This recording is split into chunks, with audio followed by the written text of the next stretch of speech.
আসসালামু আলাইকুম। স্বাগতম জানাচ্ছি MFS TechPoint-এর। আমি ফিরোজ আছি আপনাদের সাথে। আজকে আপনাদের দ্বিতীয় ক্লাস। আমরা আজকে শিখব কিভাবে ফটোশপে একটি নতুন ডকুমেন্ট নিতে হয় এবং এর বিস্তারিত।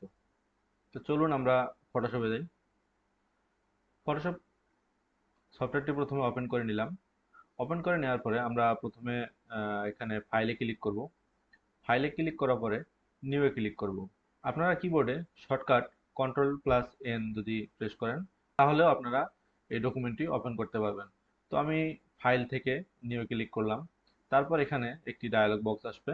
এখন আপনারা যে এখানে দেখতে পারতেছেন, এখানে নেম দেওয়া আছে আনটাইটেল 1, প্রিসেট দেওয়া আছে কাস্টম, তারপরে এই পাশে আরো অনেক কিছু দেয়া আছে যেটা height, wide, resolution, colour mode, background সবকিছু দেয়া আছে। আমরা প্রথমে এটি আগে সেট করে নিব। তো এখানে আমরা যদি প্রিসেটে ক্লিক করি, প্রিসেট থেকে আপনারা দেখতে পারতেছেন প্রথমে ডিফল্ট ফটোশপ সাইজ, যেটার সাইজ আসবে 7 ইঞ্চি বাই 5 ইঞ্চি।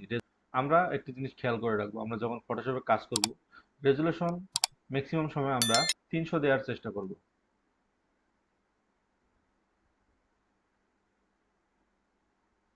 এবং কালার মোড রাখবো RGB-তে। যেটা আমাদের সবসময় লাগবে এবং ব্যবহার করতে হবে সেটা হচ্ছে A4 সাইজ পেপার।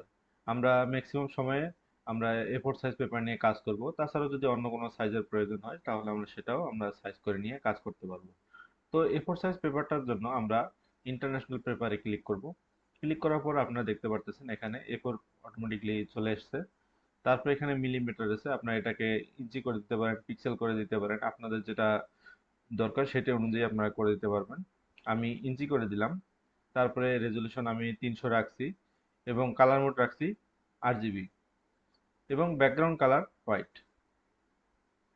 এখন আমি যদি এটা ওকে করি তাহলে একটি নতুন পেজ চলে আসবে। এখন আমাদের সামনে যে পেজটি দেখতে পারতেছেন এটি A4 সাইজ পেপার। আমি এটাকে উপরে ড্রাগ করে ছেড়ে দিলাম, তাহলে এটি পুরো পেজটাই দেখা যাচ্ছে।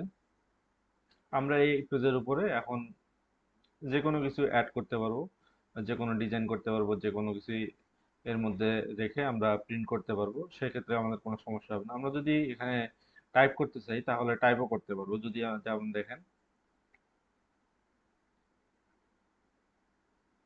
বাম পাশের টুলবারে যদি আমি টিতে টাইপ টাইপ অপশন প্রেস করে যদি আমি এখানে ক্লিক করি, তারপর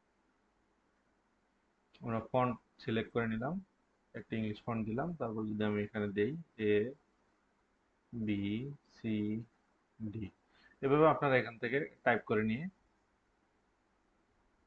লিখতে পারবেন। তো আজকে এই পর্যন্তই, দেখা হবে নতুন ভিডিওতে।